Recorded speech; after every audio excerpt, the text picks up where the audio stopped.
I got loyalty, got royalty inside my DNA. I got love, peace, got war and peace inside my DNA. I got power, and pain and joy inside my DNA. Hello and welcome back to my channel, Fanfic Fantasy. Today, we're kicking off the second part of our series, What If Issei Had Level Up System? The author of this story is YagamiNguyen from fanfiction.net. Now, let's dive into the fanfic. Dragon Leveling. Chapter 6. Class Part 2 Inches. You guys want a piece of me? Drawing Rasen's blade from his inventory and taking a stance with the weapon and boosted gear, Issei taunted, his eyes emitting an ominous red glow as he locked them onto the monsters. Come. Despite saying that, Issei didn't just remain idle and wait for the wolves to attack him. He knew that he was surrounded, and if he continued to remain in the same place, the wolves would soon overwhelm him with their greater number. Skill-activated sprint. Notice extra requirements. Survive for 45 minutes. Or kill all monsters. With Rasen's blade in hand, Issei dashed forward and slashed at the first two wolves that lunged at him, his blades cutting through their flesh and leaving both smoldering on the ground. But there was no time to relish in the kills. More wolves rushed at him, their eyes glowing with feral hunger. One snapped its jaws at his right thigh, looking to sink its razor-sharp fangs into his flesh, but Issei twisted his body to the side, narrowly avoiding the bite, and brought his blade down on its neck, severing it cleanly. Skill-activated Vital Slash. Another wolf came at him from behind, but Issei immediately spun around on his heel, using the momentum to deliver a backhanded slash that sliced across its body, making it yelp in pain as the burn of Rasen's blade seared into its flesh. Two more joined the fray, and Issei could feel the tension in his muscles as he ducked, blocked, slashed and struck back against the seemingly endless wave of monsters, cutting them down one after the other using Vital Slash, although the skill cost him a lot of mana. Despite lacking the elemental prowess of their pack leaders, the white-furred wolves compensated with sheer numbers and relentless aggression. He also noticed that they had greater speed, allowing them to easily catch up to him as Issei dashed through the forest with sprint, forcing the monsters to chase him rather than giving them time to surround him, with the obvious exception of the striking lightning wolf. As if on cue, said wolf caught up to Issei as he dove to the side to dodge a massive fireball from its fire counterpart, moving so fast that its body blur of crackling energy, almost resembling a blue lightning bolt. Issei barely had time to react as he raised boosted gear to block the attack, sending a shockwave of crackling electricity out and pushing him back, but Issei held firm. Throwing it to the side, Issei stabbed his blade down its head, but the wolf vanished with a strike of lightning, knocking Issei back. HP 2060 2255. MP 501 855. Before Issei could recover, two white-furred wolves pounded on him from behind. Sensing their movements, Issei spun around, slashing at their abdomens with Rasen's blade. The sword cut deep into their flesh, and the burn debuff ignited their fur, sending it howling in agony as they fell down, their body engulfed in flames.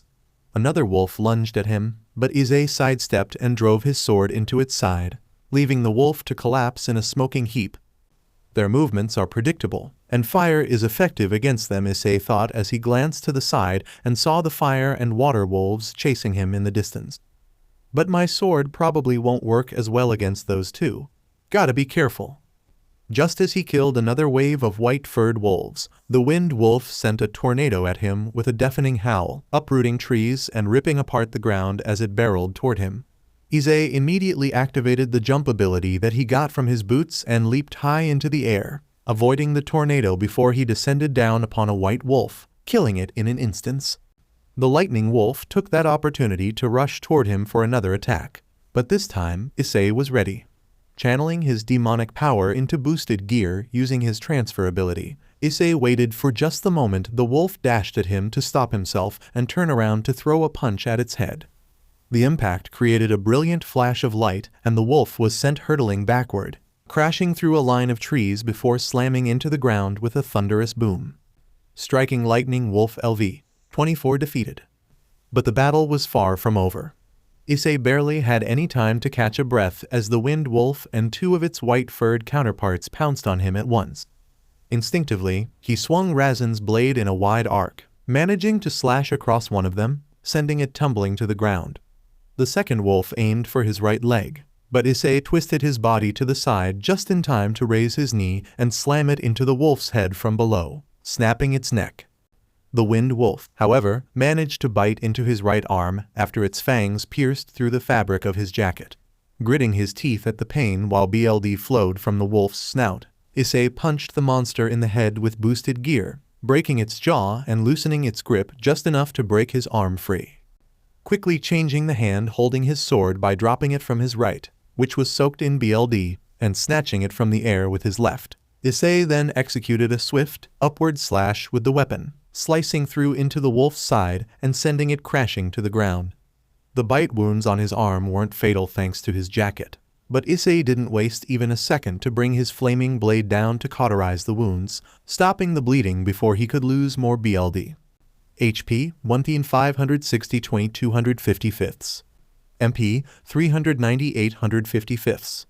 Despite his vision blurring from the pain and the acrid smell of his own seared flesh and blood filling his nostrils, Issei reacted just in time to dodge another wolf as it lunged at him by swiftly moving to his right.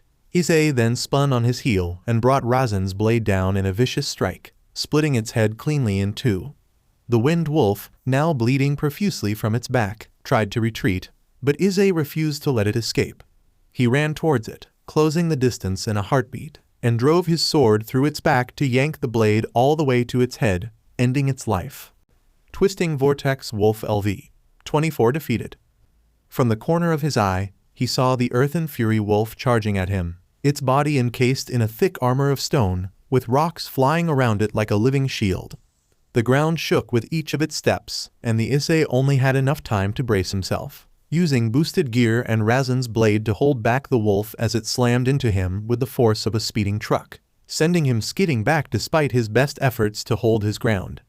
HP 1360 2255.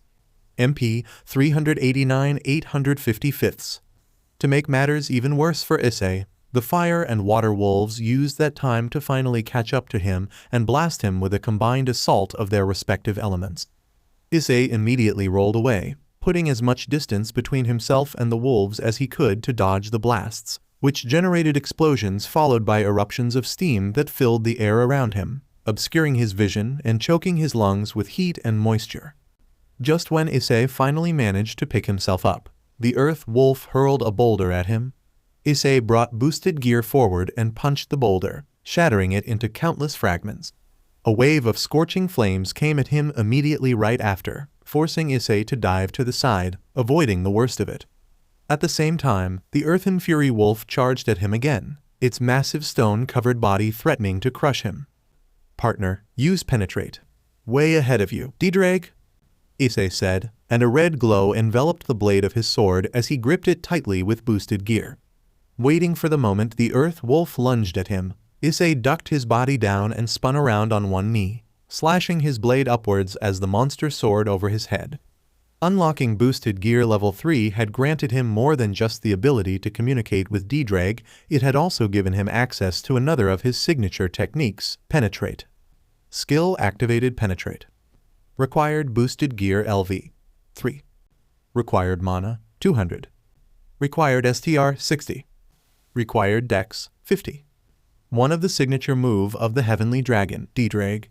It gave the user the power to completely bypass their enemies' defenses and attacks. Can be combined with Transfer to empower weapons. Increase armor PNTRTN to 60%.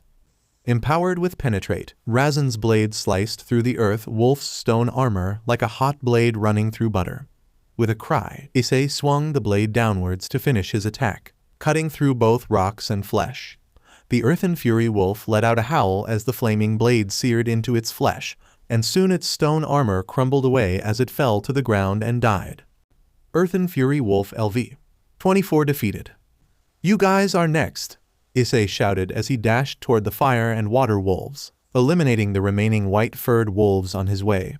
The fire wolf growled, flames licking at its maw as it unleashed another torrent of fire at Issei, who immediately leaped into the air to avoid the blast of fire before descending upon the monster with a powerful blow. It dodged and tried to pounce on him, But Issei instantly spun around and threw a powerful punch directly at the wolf's exposed side.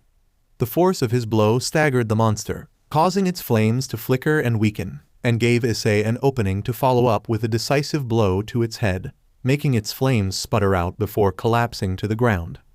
Blazing Inferno Wolf LV 24 defeated.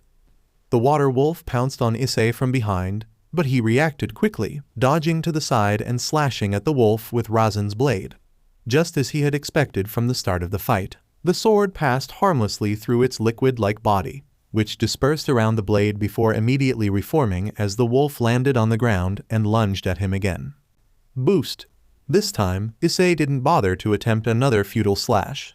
Instead, he transferred his energy into his sword, feeling the flames intensify as they danced along the blade before he swung it in front of him in a wide arc, unleashing a fiery wave towards the monster.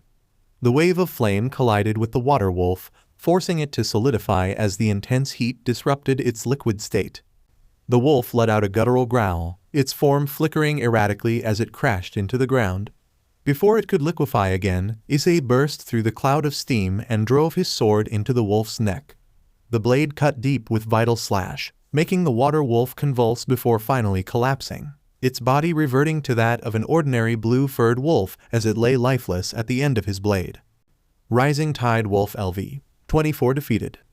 Notice you have earned the title, Wolfbane. Deal 10% more damage to beast-type monster. Notice extra requirement fulfilled. Time remains 0 hours 9 minutes and 45 seconds. Enemies killed 50. You have earned 5 Zuzenzen promotion points.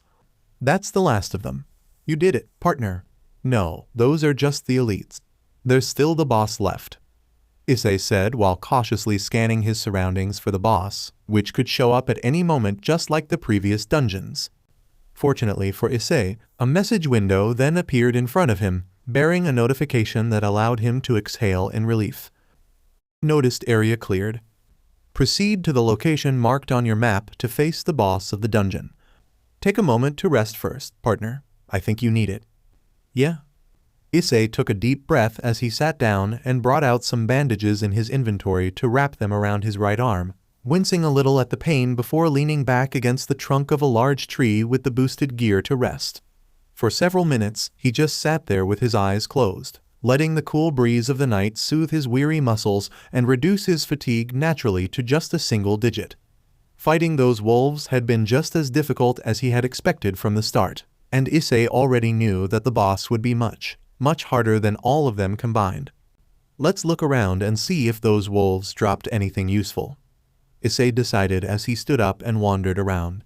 To his expectation, he found a good amount of items scattered around, and among them were 2 loaves of buttered bread that would replenish 350 GP and 100 MP each upon consumption. It wasn't much, but considering he wasn't allowed to use consumable potions and his MP was down to double digits, the bread was like a blessing sent by the Mao themselves.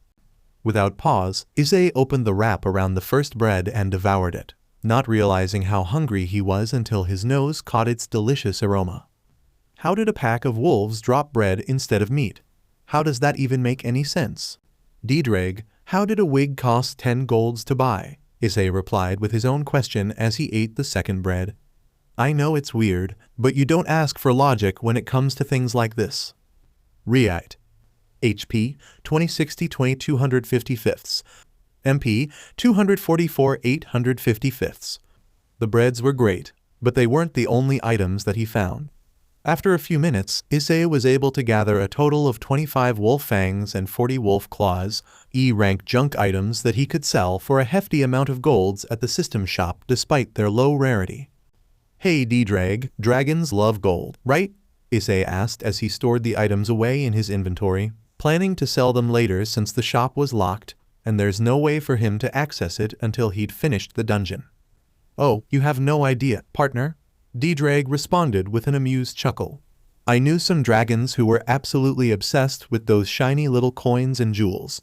I personally didn't have much time for them back when I was still alive, so you don't have to worry about inheriting that kind of greed from me. I wouldn't be too worried, Issei grinned, as he headed all the way back to where he had begun the dungeon, being extra careful that he didn't miss anything. Issei soon found unique drops where he had slain the elemental wolves, being claws that emanated a strange glow corresponding to their respective elements when he picked them up. In addition, all 5 fangs had generally the same descriptions, being items, blazing inferno wolf claws. Rarity, rare. Category, crafting material. The claw of an inferno wolf can be sold in the shop or used with the other items as materials to refine a legendary weapon. Sell price, 1,000 G. 100,000, Issei gasped with his eyes widening in disbelief. That was way more than what he had at the moment, even after selling all those junks in his inventory. However, it didn't mean that Issei had any plan on selling them, since all 5 claws were materials that could be used to refine a legendary weapon, which alone made them far more valuable than anything he had. A legendary weapon. Now you should definitely hold on to those claws for now, partner. You don't have to tell me, D-Drag. No way I'm selling these.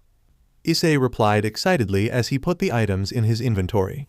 A legendary weapon. That would be a massive step up from Razen's blade, as reliable as the fire sword had proven itself so far.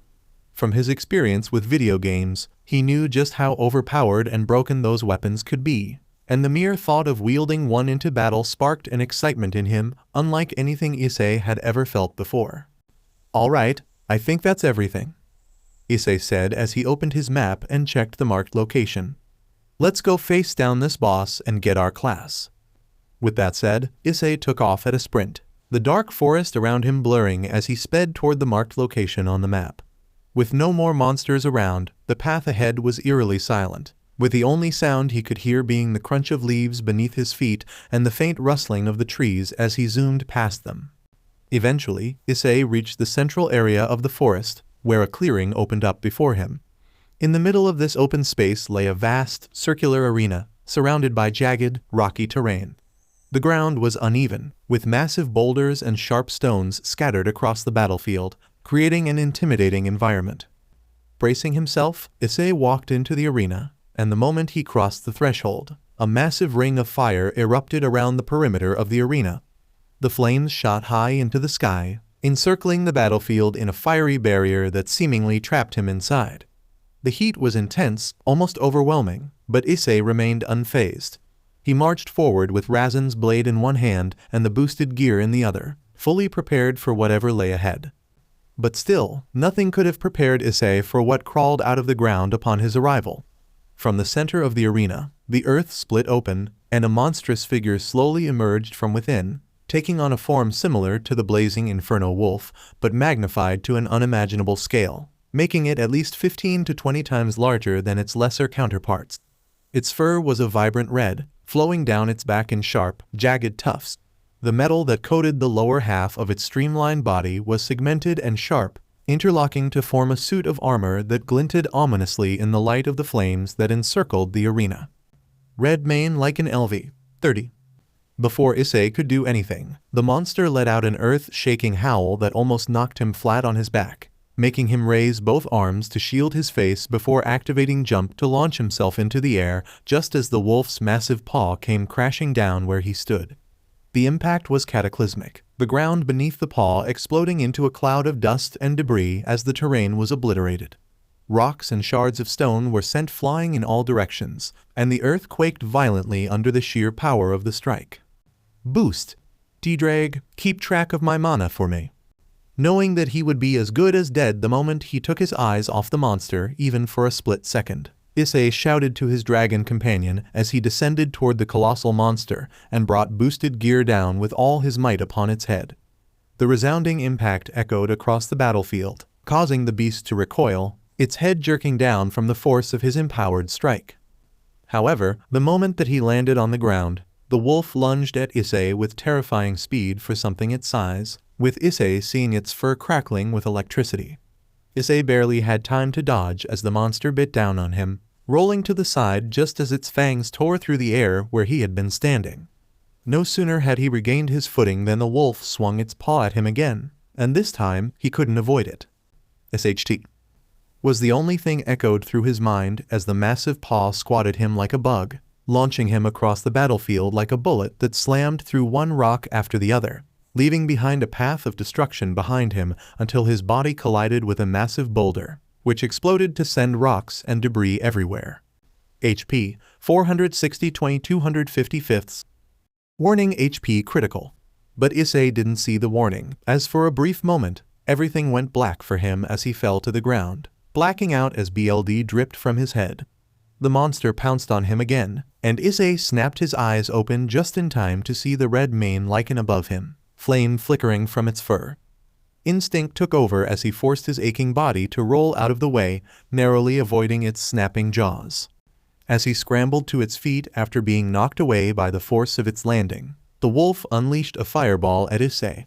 He was able to dive out of the way, but the explosion generated by its colliding with the ground sent out a shockwave still sent him flying, crashing into another boulder before falling to the ground. This thing, it can change element. Not good. HP 360-255. Warning: HP critical. Shut up. Issei growled in frustration to the notification window and dashed away as the ground trembled beneath his feet, with red mane lichen summoning a tornado on a scale he had only ever seen in science fiction movie, its fur now shifting to a green hue corresponding with the element it was wielding. The winds roared around him, and Issei had no choice but to dig the claws of his gauntlet into boulder to keep himself from being hurled into the air. Dust and debris swirled violently in the air, cutting into his skin and reducing his health repeatedly. HP 360-2255. HP 350-2255. HP 340-2255. HP 330-2255. HP 320-2255. Eventually, the tornado started to subside, and the wind died down. Left with 230 GP, Issei barely had time to breathe a sigh of relief before he noticed the wolf's fur changing once again, this time to a deep, dark blue. The air around it grew heavy, thick with moisture, as the wolf shifted its elemental affinity to water. A low growl emanated from the beast as it opened its maw, and a torrent of water bursting forth toward him with terrifying force. Issei's eyes widened in shock as the wave surged towards him, crashing down like a mini tsunami. With no place for him to hide, he threw up his arms, trying to brace himself, but the water slammed into him with the force of a waterfall, knocking him off his feet. He was swept away in the current, tumbling and spinning as the icy water pummeled him from all sides. HP 140-2255. Warning: HP critical. Partner, partner. Hold on, D-Drag. I have a plan. Gasping for breath, Issei thought to his dragon partner while clawing his way to the surface, fighting to stay afloat. Just as he had expected, the monster shifted the color of its fur once more, this time to a deep, earthy brown. The ground around Issei's feet trembled violently before splitting open, and massive stone pillars erupted from the ground, surrounding Issei on all sides. One shot forward, flying at his side with bone-crushing force, but Issei was able to vault onto the pillar and run on, dashing forward until he arrived at the tip to launch himself at red mane lichen as the other pillars came crashing down from every angle. Boost! Eat this! With that announcement from boosted gear, Issei descended to throw his metal gauntlet into the side of its head with all of his might and then some. The impact broke the layer of stone armor around it and sent the monster sprawling, its colossal form crashing into the rocky ground with a deafening rumble. The arena shook violently as rocks and debris were scattered in all directions, creating a massive cloud of dust where the monster had landed. Boost! Issei pressed the advantage, charging forward the monster with renewed vigor. He dodged a swipe of its massive paw by vaulting over it, the force of the swing sending dust and small stones flying, and threw his fist into its flank, causing it to roar in pain as it was once again thrown sideways. The red mane lichen tried to get back on its feet, but Issei didn't allow it the luxury as he dashed forward and rammed his shoulder into its stomach, sending the beast crashing through a large boulder that shattered to pieces upon impact. Boost! Not allowing the monster to have the time to SWCH elements, Issei moved in close and leaped into the air to deliver a powerful left uppercut to its jaw, causing its head to snap back.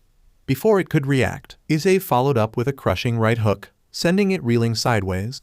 The shockwaves from the blows rippled across the battlefield, stirring the ring of fire that surrounded the arena and sending debris scattering in all directions. Boost. Issei dashed in, ducking down and sliding across the ground to avoid a swipe from the monster. The moment that he was right below it, Issei launched himself at the monster and latched his arms around its neck to wrestle it down with a fierce, determined cry. The monster roared in feral anger, its powerful limbs thrashing wildly in an attempt to dislodge Issei as it bucked and writhed. The struggle was immense, with each of its movements causing the ground to quake and rocks to scatter. But Issei kept a firm, unyielding grip around its neck, applying so much force that the metal armor around the area started to bend inwards. Boost. Arg. Using every ounce of strength and willpower that he had, Issei clenched his arms tighter around the monster's neck, feeling his muscles straining under the pressure as he planted one foot on its neck and pulled its head back, snapping its neck with a sickening crack, which echoed across the battlefield. In an instant, the wolf's colossal body went still, its struggles ceasing as its head hung limply and its tongue lolled out of its snout. Issei slowly released his grip, breathing heavily, and pushed himself away from the now lifeless form of the monster. Red mane like an LV. 30 defeated. Notice. Congratulations, you have completed your class change quest. Accumulated promotion XP. 15. All system functions have been restored. Except your class. In. Issei, exhausted and battered, ignored the notifications and collapsed alongside the wolf as it fell, its massive form sprawling out motionless on the rocky terrain. For a long minute, the entire arena was filled with a heavy silence, broken only by the crackling of the surrounding fire and the settling of debris while Issei lay there with his eyes closed, his breath coming in heavy gasps. Every muscle in his body ached, and the adrenaline that had once driven him now left him feeling drained and weak. You okay there, partner? Yeah. Just give me another minute, then you and I can celebrate with some buttered bread and healing potions. Issei said weakly in response, his voice carrying a hint of humor despite the exhaustion. D-Drag let out a chuckle, which quickly escalated into full-blown laughter. Issei found himself joining his dragon companion and laughed alongside him, easing the tension and pain that had been building throughout the fight. Slowly, Issei managed to push himself upright, wincing as pain flared through his battered body. Opening his shop, Issei bought 2 loaves of bread and a handful of potions, enough to heal him and replenish his mana to full. Cheer, D-Drag, Issei said as he held the bottle of greater healing potion in the air as if toasting with the heavenly dragon himself. Cheer, partner. With that, Issei downed the potion in one go, feeling its cool, soothing magic flowed through his body and healed him. The pain in his muscles started to fade, and the fatigue that had weighed him down lifted. With a sigh of relief, Issei carried on with the vials of mana potions before leaning back against the nearest rock with a loaf of bread in his hand, tearing off a piece and savoring the warm, buttery flavor of the bread as it melted in his mouth. So, which class do you think I should pick, D-Drag? Eating his second loaf of bread, Issei asked as he chose yes to accept his class on the notification window. But before D-Drag could answer the question, another window popped up in front of him, making Issei widen his eyes as he read its message. The system will now analyze the player's behavior to determine the class to assign. Wait, does this mean I don't even get to choose? Issei asked in surprise. Now that it had come to this, it was impossible for Issei to tell which class he would be assigned to, having no idea what the system meant by his behaviors. Was it based on his stats? If so, then he likely received something akin to a warrior class, given all the points he had invested into STR and VIT. It's what he had in mind from the start, but not that he would mind if he ended up becoming a mage or a hybrid class as well, considering many of his techniques with boosted gear required a large mana pool and high int. Regardless, he knew that once he had received his class and understood what he needed to focus on, he would become much stronger than he was now. Your fighting style, strength, resilience, and the power of the boosted gear have shown that you are a warrior who draws power from both your physical might and draconic energy. Issei's eyes widened as he read the message. So it's actually taking all that into account. Your friendship with the heavenly dragon D-Drag has further solidified your destiny. You are deemed to be a dragon knight, embodying the perfect union of humans and dragons. Class assigned, Dragon Knight. Issei looked on in astonishment, feeling a sense of excitement and anticipation welled up within him. Dragon Knight? Not only was it very fitting, but it was also one of the best classes that he could have. So, Dragon Knight, huh? Guess from now on I will have to. Notice hidden feature unlocked. The player is eligible to be assigned a subclass for multiclassing. Accept your subclass in.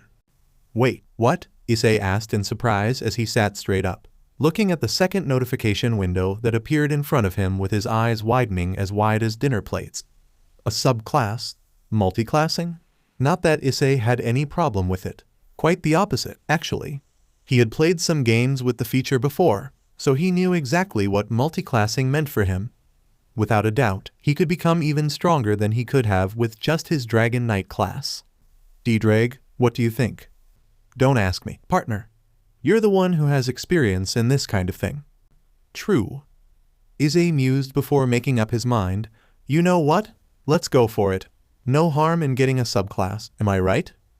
With that said, Issei chose yes, and in that instance, the entire world around him was enveloped in darkness. Partner? D-Drag's voice echoed in Issei as Issei shot to his feet and looked around, feeling his skin crawl at the eerie silence around him. An unsettling sensation crept over him, much like the one he had felt weeks ago when he first summoned boosted gear. Back then, Rias had told him to think of the strongest character he could imagine, and although he had thought of Son Goku, for a brief moment, he had seen those two figures instead. Both were seemingly shrouded in darkness, one wielding an axe, clad in armor of shadow and purple flames, while the other was a young man dressed in a cloak similar to the jacket he was currently wearing, but longer and pitch black. Arise, Issei Hyodu. Keep growing stronger, stronger than you, and I will ever be. Because my duty, my burden, will soon be yours. The same figure suddenly walked past him and spoke to Issei with a hand placed on his shoulder. Issei snapped his head toward the man, but he had disappeared as quickly as he had appeared. The world around him then returned to normal, leaving Issei standing there in the destroyed arena, bewildered, with the body of the red mane lichen next to him. D-Drag, please tell me I didn't imagine that. You didn't, partner. I felt that too. D-Drag answered seriously. I have fought against gods and the devils themselves, but it's unlike anything I have felt before. Whoever that was, he was powerful. Swallowing strong, Issei decided to turn his attention back to the notification window as it showed him the reason for his assigned subclass. Death follows the player everywhere. The player leaves a trail of bodies wherever they go, filling the air with the scent of BLD. Wait, what the heck is this supposed to mean? Issei asked in surprise, but the message just continued. The player also has a fervent longing for power, so potent that it has attracted the lost souls in the Valley of Death. The army of the dead will obey your commands and open a path for you so that you may strive towards your goals. Wait a minute, you've got to be kidding me. Issei asked, shocked, with sweat trickling down the sides of his face. You are telling me this is my subclass. Your subclass is the Necromancer. Necromancer. If Dragon Knight was exactly the class he had wanted, then Necromancer was. Something entirely unexpected, and it's definitely not in a good way. Even as a subclass, it was the one class he disliked the most in RPGs. It's not that he despised it, but the idea of raising the dead, controlling lifeless corpses, and using dark magic just never sat right with him. The class was creepy, unsettling, and completely opposite to his usual playstyle and how he wanted to grow, which Issei had brought to life with the system. Issei groaned, running a hand through his hair. Of all the classes, why this one? I don't even like playing as a necromancer in games. I must admit, the idea of you becoming a necromancer is quite unsettling, D-Drag said, his voice lacking its usual humor. Issei sighed, still trying to wrap his head around the whole situation. I mean, sure, it's definitely going to be useful, but seriously, what am I supposed to do with this? Perhaps there's more to it than we realized, partner. D-Drag mused, though he sounded uncertain. Maybe this will give you an edge we haven't considered. Some of your predecessors fought necromancers in the past, and trust me when I say they were the most difficult type of enemies to deal with. Issei could see why. A necromancer would only grow stronger as the battle went on with their power to raise and command the dead. Not only that, but they were also supposed to be experts in dark magic, capable of casting curses and hexes that could weaken or even cripple their opponents to leave them even more vulnerable at the hands of their undead summons. It was a style that focused on attrition, grinding down enemies with relentless waves of undead and debilitating spells. Notice your class and subclass has been decided. You are now level 20 Dragon Knight, level 1 Necromancer. I see. Issei mused as he looked at the displayed notification of his classes. If he wasn't mistaken then, from the look of it, each time he leveled up, he would have the choice of either leveling his Dragon Knight class or his Necromancer subclass, depending on what he felt would benefit him the most at the time. This meant he could either focus on further refining his skills as a Dragon Knight, enhancing his physical strength and draconic prowess by raising his STR and VIT, or he could focus on his int to start delving into the dark arts as a Necromancer, which should also benefited his boosted gears techniques. And also, having the ability to raise the dead might be not as bad as he thought. Things would have gone much smoother for him if he had had necromancy from the start. In a way, the enemies he had fought so far in all 3 dungeons had tried to overwhelm him with their number, which was similar to what a necromancer could do with their undead summons. If he could raise the enemies that he defeated and made them his minions, then he could easily even the odds out. D-Drag was right. This added a layer of strategy to his growth that he hadn't considered. Notice class promotion. Congratulations! You have earned enough promotion X by defeating every monster in this dungeon. Your classes are now ready to be promoted to higher tiers. As the notification faded away, a circle of darkness formed at his feet. Issei considered backing out but stopped when he felt a surge of power as tendrils of darkness reached out from the circle and wrapped themselves around his limbs like a living shroud. At the same time, a red aura flared around Issei, encircling his body like a ring of blazing inferno. It was then that the 2 auras then converged, swirling and pulsing around Issei, kicking up the winds within the forest before they were absorbed into him, leaving Issei standing there, looking at himself in amazement as he felt the profound power of his newly promoted classes while a crimson aura flared around his body like a blazing flame. Notice you are now level 20 Dragonsworn, level 1 Shadow Monarch. 1. You have been awarded bonus stats. 2. You have learned class-specific skills. 3. You have received a sigil of the Shadow Commander, Igirs. 4. You have received a pair of Kamish's Slumber Refinable. 5. New features unlocked, crafting and refining. What even is Dragonsworn, or Shadow Monarch? Issei asked with an awkward smile. As cool and powerful as he was feeling, he actually didn't have a clue what his classes were anymore. What was Dragonsworn? And what did the system mean by Shadow Monarch? Could he now raise shadows of the dead and command them instead of their actual bodies? If that was the case, it would certainly make the class feel better for Issei, as he didn't want to be the MSTR of zombies when his dream was to become a HRM king. He could hardly think that would attract the girls. HSST. What is that? Issei froze, the hairs on the back of his neck standing on end as a low, agonized mmm echoed through the arena. His gaze darted around, trying to locate the source of the sound, before it finally settled on the red main lichen, which lay lifeless on the ground next to him. The monster's colossal body remained still, yet the eerie sound continued to emanate from it. Cautiously, Issei approached the fallen monster, a mix of curiosity and unease swirling within him. Once he was close enough, a prompt for shadow extraction flashed in bold letters above the monster, making Issei widen his eyes in surprise. Target is eligible for shadow extraction. I see, so this must be the skill.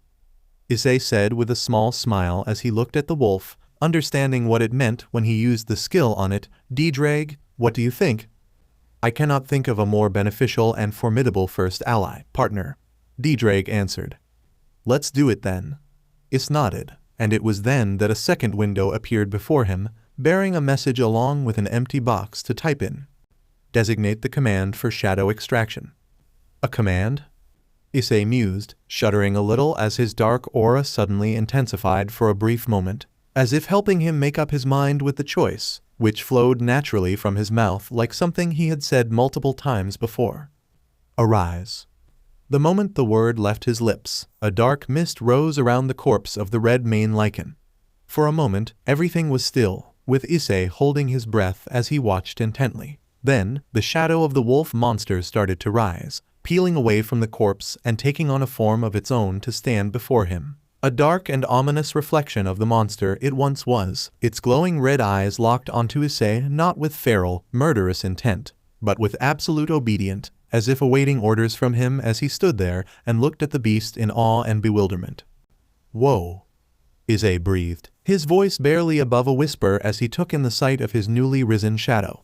The red mane lichen had been terrifying in life, but now, as a shadowy specter under his control, it seemed even more formidable. And there he thought he would revive the monster with a broken neck, just like any normal necromancer would have. The shadow has leveled up. This shadow's level will start at level 5. You may assign a name to shadows with the knight rank or higher. A name? Do you want me to name you? Issei asked while rubbing his chin thoughtfully, half expecting the shadow to remain unresponsive even to his question. To his surprise, however, the wolf let out a growl and lowered its head down to nudge gently at him, as if to approve the idea. Whatever this Shadow Monarch class was, it's definitely a tier above the normal necromancer. Well, in life, you're red mane lichen, so your name should be something like Lichen? Lycan, Issei said, the name rolling off his tongue with a sense of finality. From now on, your name will be Lycian. Name assigned. Lycian LV. 5. Rank, Knight. As soon as the name was spoken and registered by the system, Lycian lifted its head towards the sky and let out a deep, yet hauntingly appealing howl directed at the full moon that hung in the starry expanse above. Issei stood there and watched in awe as the howl cut through the silence of the night, reverberating through the entire forest before fading slowly into the distance. It was then that the wolf lowered its head, allowing Issei to reach out and pat it gently. He started cautiously but grew more comfortable as the shadowy monster let out a guttural growl of approval. "Good boy," Issei said with a smile, feeling a deep sense of satisfaction before he decided to ask as he looked around. "Now that I have a good look at you, aren't you a little smaller than before? Maybe you get bigger as you level up." He had noticed that while Lycian still retained its formidable presence, it was noticeably smaller than the colossal beast it had been in life, being reduced to only 2 or 3 times the size of an elemental wolf. Not that it was a problem, however, since its current size made Lycian more manageable. Speaking of, "Hey, can you bring me to the forest outside so I can revive others as well?" Issei asked, remembering the wolves that he had slain in the forest outside the arena. He had a maximum of 30 shadows to work with at the moment, so he could revive every wolf he had slain if he didn't miscount. Without hesitation, Lycian lowered its body, allowing Issei to climb onto its back. Once his MSTR had settled, the beast rose into a crouching posture, building up strength in its powerful legs before launching itself forward, traversing the rocky terrain with little to no trouble before launching high into the air, soaring over the ring of fire surrounding the arena to land on the forest floor. The impact was barely jarring for Issei as the wolf touched down and started carrying him over to its lesser counterparts, allowing him to revive each and every one of them, with his main priority being the 5 elemental wolves, which had the rank of elites while the rest were common, just as he had expected. It was 10 minutes later that Issei found himself sitting with his newly revived pack of shadow wolves, his back leaning against the streamlined form of Lycian as it lay behind him and rested its head on the forest floor. The rest scattered around, minding their own affairs like a real, living pack of wolves in the wild. Issei was still in amazement at how alive they felt, despite the fact that they were supposedly his undead summons. Definitely not zombies, Issei thought. With his subclass settled at level 1 for the time being, leaving him with little more than shadow extraction to work with, Issei started to look into his main class, Dragonsworn. Fortunately enough for him, the class came with a digital manual, which he bought from the shop for 10 gold, same price as that wig, and had the system display it to read with D-Drag, who was just as interested in the class as he was. "Alright, let's see here," Issei read. "Dragonsworn are the oath-bound protectors of dragons. A Dragonsworn can make pacts with dragons, inheriting their strength and abilities to use in combat." Okay, so actually not that different from our current situation. Indeed, but perhaps there is more to it. D-Drag responded. Issei nodded in agreement and opened his character menu, noticing that he currently had 4 dragon slots available. If he wasn't mistaken, this meant he could form pacts with 4 different dragons and use their powers as his own. However, he doubted that he could wield all 4 at the same time and would likely need to switch between pacts. A pact will further enhance the powers of the Dragonsworn corresponding to the elements of their pact dragons. If a pact is made with a fire dragon, then all fire spells or fire-related skills the Dragonsworn uses will receive a boost in power, at the same time granting a natural resistance to the element. The same goes for any other powers the dragons might have, which the Dragonsworn already inherits through other means. Issei continued to read, his eyes widening in realization. Wait, does that mean if I make a pact with you, D-Drag, then all of Boosted Gear's techniques will receive a boost in power? That seems to be the case, the Heavenly Dragon mused. Well, do you want to make a pact with me? Partner, you don't have to. You're right, I don't have to. I want to, D-Drag. Issei said with a grin, you and I are partners, right? I wouldn't have beaten this dungeon without you. Plus, making this pact with you could benefit us both more than you think, and I'm not just talking about boosting up Boosted Gear. You're a Heavenly Dragon, aren't you, like one of the strongest dragons there is? Yes, Albion and I are the second strongest dragons of this world, surpassed only by Great Red and Off-Eyes, the dragon gods themselves. D-Drag answered, but I'm technically dead, partner. We don't know if pact making will even work on a dead dragon. Surely there are more available options for you to make a pact with out there than me. Have you already forgotten that I'm also a necromancer now? Well, technically, anyway, Issei said with a grin, causing the Heavenly Dragon to fall silent. And it doesn't hurt to try, right? Me having Boosted Gear is basically us already having a pact. If I can make this pact with you, we'll just make it official. If you say so, partner. D-Drag replied with a small, amused chuckle before his tone turned solemn. Very well then, it would be my pleasure and honor to make this pact with you, Issei Hyodu. The feeling is mutual, D-Drag, Issei grinned. A few seconds of silence passed between them before Issei asked with an awkward smile, after Lycian broke the silence with a yawn, so how do we do this, exactly? As it turned out, all they had to do was have Issei confirm his choice when the system asked if he wanted to make his first pact with D-Drag. In return, the Heavenly Dragon also needed to give his consent by responding with yes when asked if he wanted to make a pact with him by Issei, making the draconic symbol of D-Drag himself appear in the first dragon slot. And as soon as the confirmations were made, Issei felt a surge of energy course through him as the system registered his pact with D-Drag. Notice pact confirmed. You have made a pact with the Heavenly Dragon, Red Dragon Emperor of Domination, D-Drag Gokfire. Current pacted dragons, 1/4. Current pact level, 1. 1. All available Boosted Gears techniques will be enhanced. Lost when pact switching. Doubling MP cost, 2010. Stamina required to handle each boost reduced to 98%. Transferring MP cost, 10-0. Add 10% to the amount transferred.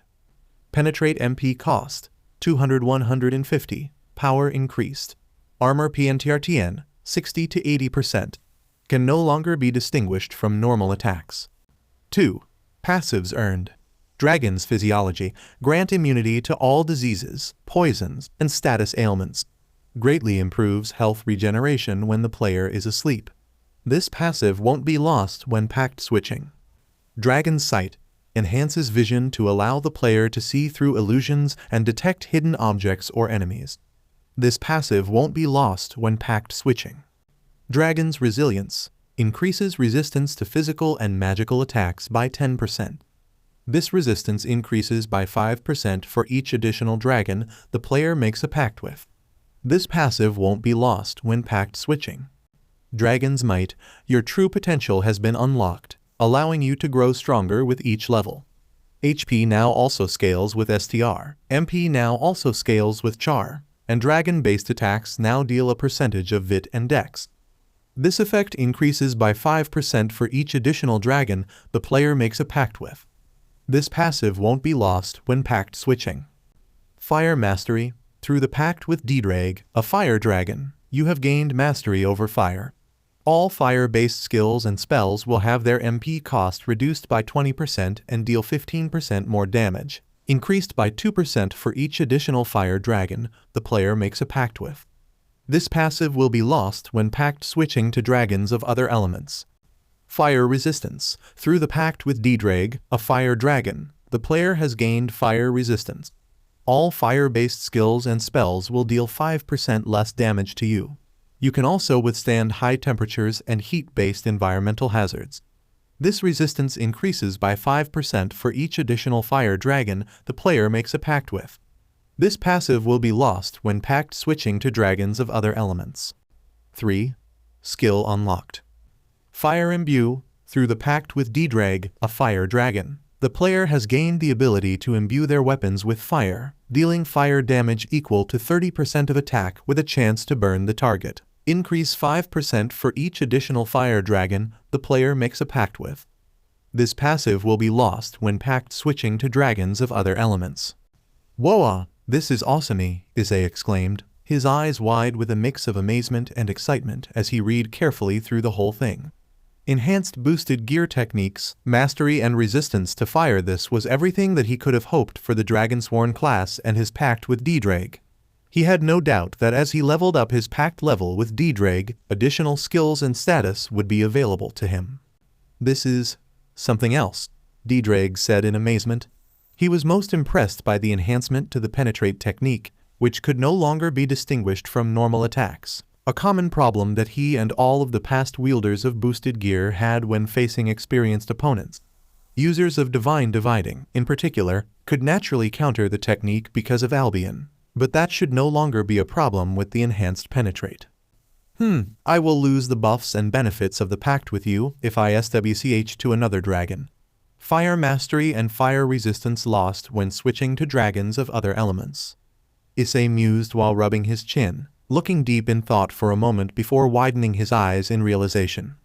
This whole element-changing thing, it was just like Lycion. Moreover, those 5 elemental wolves he fought at the start, could it be that they were means for the system to show him the powers of the elements and what he could do with them? And what about the non-elemental wolves? They were summoned by their elemental counterparts to fight him. Perhaps they were meant to give him a glimpse of strength in numbers and what he could achieve if he had minions by his side to overwhelm his enemies. Of course, these were just his assumptions, but Issei almost felt as if this dungeon had been designed with Dragonsworn and Shadow Monarch as his classes specifically for him from the start. There was really no analyzing the behaviors. With that in mind, Issei opened his inventory and brought out the items that he had received earlier to examine them. First was the sigil of the Shadow Commander, Igris. It was obvious that the sigil was an item that he could use to summon a powerful shadow named Igris, but the specific requirements to use it were all shown as unknown. Deciding to leave it in his inventory for the time being, Issei brought out the second item, Kamish's Slumber, which revealed itself to be a pair of daggers, one larger than the other. The blades were a deep red, with the smaller dagger having a black blade guard, while the thicker one had a golden blade guard. Both daggers, though impressive, showed signs of wear with cracks and chips covering their surfaces.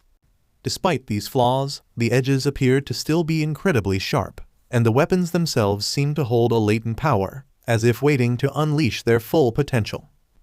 Item. Name, Kamish's Slumber. Rarity. Type, Dagger.